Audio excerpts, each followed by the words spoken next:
Greetings once again. It's been a minute since I had time to sit down and do a video. I think it's been about 3 weeks since I last uploaded. Reason being, there was a couple reasons. A lot of extra hours at work of late. Daylight savings time is another issue. We have to be asinine and roll the clocks back. Nobody's a fan of that. I like to do these reviews outside. I think I've said that 1,000 times. It's dark when I get home, but today's a Saturday. I don't know if you can tell looking around behind me, things are still a bit of a mess, but I got all of the old decking out and I'm down to bare concrete. Maybe I'll, throw a few pictures up at some point when I get the whole thing finished. We're going to do a refinish on the concrete and put a nice coat of paint on it, pretty it up a little bit, even though this is still a temporary residence for me. Kind of started the house hunt. Market's so nuts right now, so looks like we're going to be here a little bit longer than I had originally hoped. But wow, I mean, the smell, the aroma coming off this beer is it's really intense. What do we have today? What's on tap? It is an Icelandic Doppelbock from Einstock. Got a really neat logo. Not logo, little character on here. It is a, kind of a hybrid Viking, Rudolph type of affair. Everybody loves Rudolph. Everybody likes Vikings. It's a win-win, right? Just for me. I like it. Anyway, I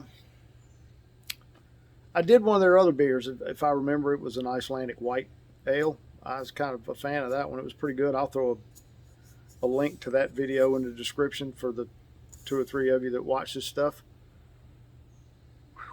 This thing it's a powerhouse. It's 6.7%. So, it's certainly not an enormous beer.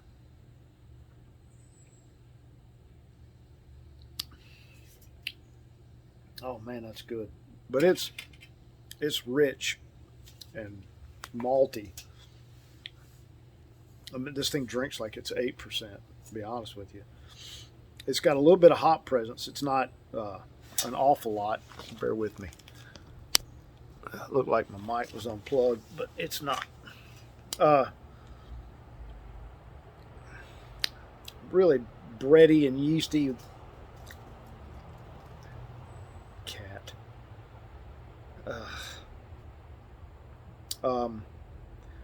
It's a sweet, heavy beer. It's a lot of honey.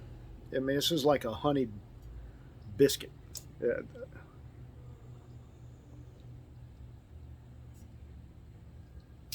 Yeah. It's like a biscuit covered in honey. It's got a tiny little bit of hop presence. It's not much. It has Bavarian hops. The list of malts that's in here is just way too long for me to go over. I can only imagine you could find this anywhere if you were interested in it. It is brewed in Iceland. I said in the first video I did from this brewery that I wasn't going to try to pronounce the names because it's just going to be a butcher job and then everybody's angry. So, it's the old saying, better to keep, your mouth shut and let people think you're ignorant rather than to open it and remove all doubt, that kind of thing. That's where we're going to go with me trying to speak Icelandic. So let's get one more hit on this thing. We'll look at it too. Look at that. This is a beautiful brown. My glass is hazed over. It's a little cloudy, not much. Oh, this is just a delicious beer.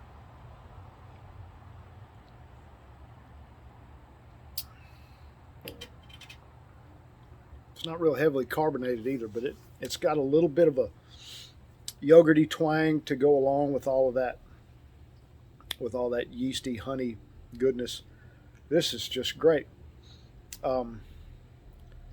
If you're just getting into the craft beer scene and bitter beers are not your thing and you tend to drink things that are on the sweeter side, this would probably be a good place to start. But it is pretty intense. I mean, there's no lack of flavor here. This thing it's got all the character and depth and richness of an imperial without all the alcohol.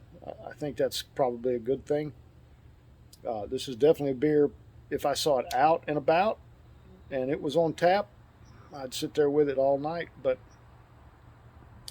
I never see their stuff out.